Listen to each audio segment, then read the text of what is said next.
The Briarwood Call, a true mystery that was never officially explained. Before we begin, I need you to do something for me. Turn off the lights, put in your headphones, and listen closely, because what you're about to hear isn't a ghost story. It's not fiction. It's a documented incident. A real 911 call, a real address, a real dispatch log, and a real recording that was never supposed to exist. October 12th, 2018, 3:42 in the morning. Most of Ashford County, Ohio, was asleep. The kind of deep, heavy sleep that only comes when a town believes it is safe. Quiet neighborhoods, familiar roads, streets that went dark hours ago and stay that way. The dispatch center was running a normal overnight shift. Traffic stops, a medical call, a noise complaint, routine.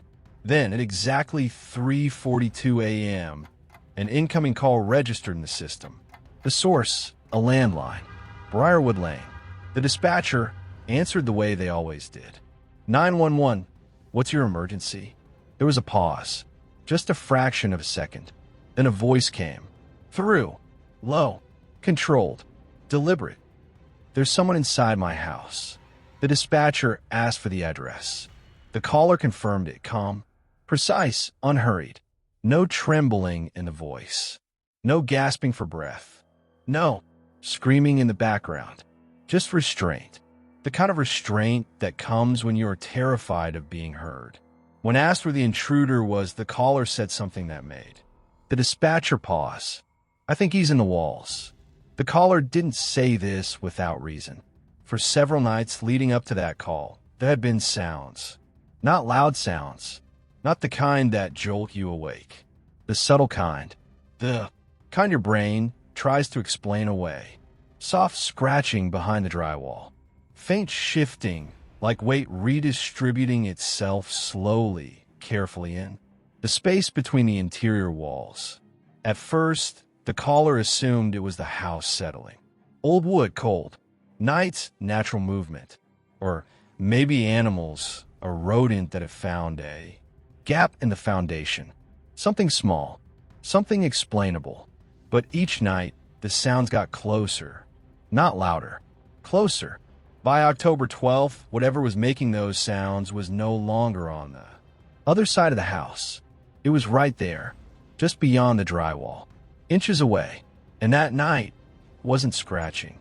It was listening, while the dispatcher worked to keep the caller talking, gathering information, staying calm, maintaining protocol. Something happened in the background of the call. A thud, dull, heavy, deliberate.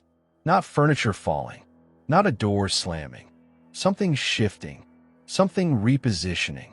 The caller's voice dropped even lower. Almost a whisper now. He heard that. 3 words. Not what was that? Not did you hear it? Not a question at all. A statement. As if the caller already understood what the sound meant. As if there had been a silent agreement. A terrible, unspoken understanding between the person on the phone and whatever was inside those walls. Police units were dispatched immediately. The dispatcher urged the caller to stay on the line, to stay quiet, to stay still.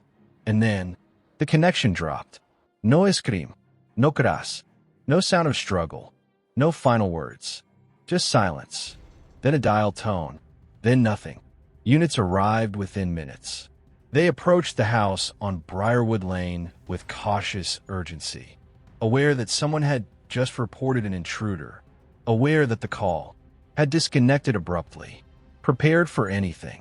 What they found was nothing. No signs of forced entry. The doors were locked. The windows were secure. No broken glass. No disturbed ground near the foundation. No evidence that anyone had entered or exited the property. Inside, the house appeared completely undisturbed. The officers searched the premises. Nothing. No intruder. No victim. No sign of a struggle. No sign of life at all. It was only after the search that someone ran the property records. The house on Briarwood Lane had been listed as vacant for nearly 4 months. No registered occupants. No active lease agreements. No utility accounts. In use. The electricity, water, and gas, all inactive. There was no one officially living there. So who made the call? Later that morning, a supervisor attempted to pull the audio recording of the call for review.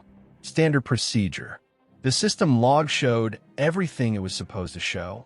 The call, duration, the timestamp, 3:42 a.m., the dispatch code. But when the supervisor attempted to open the audio file, it wouldn't open. The file existed in the log. It had a file size. It had a timestamp. It had all the metadata of a real recording. But the audio itself was inaccessible, corrupted. No other recordings from that night were affected. Only that one file. Gone. In November 2018, roughly 6 weeks after the incident, an anonymous user uploaded an audio file to an online forum. The file name used the standard formatting system of the dispatch center. People listened. The background matched. Faint radio chatter. The soft ambient hum of a working dispatch center. And the caller's voice, low, controlled, deliberate. In the final seconds, just before the line went dead, there was something else. A secondary sound. Some describe it as breathing. Others say it sounds like airflow through a narrow vent. A few claim that if you isolate the lower frequencies, you can hear something else. A whisper. No consensus was reached. The house still stands. The dispatch center still operates. The log still exists. But officially, it was just a technical malfunction. Nothing more. If you found this unsettling, you should. Because the most terrifying part isn't the sound in the walls. It's the silence that came after. And the fact that no one officially has ever tried to explain it.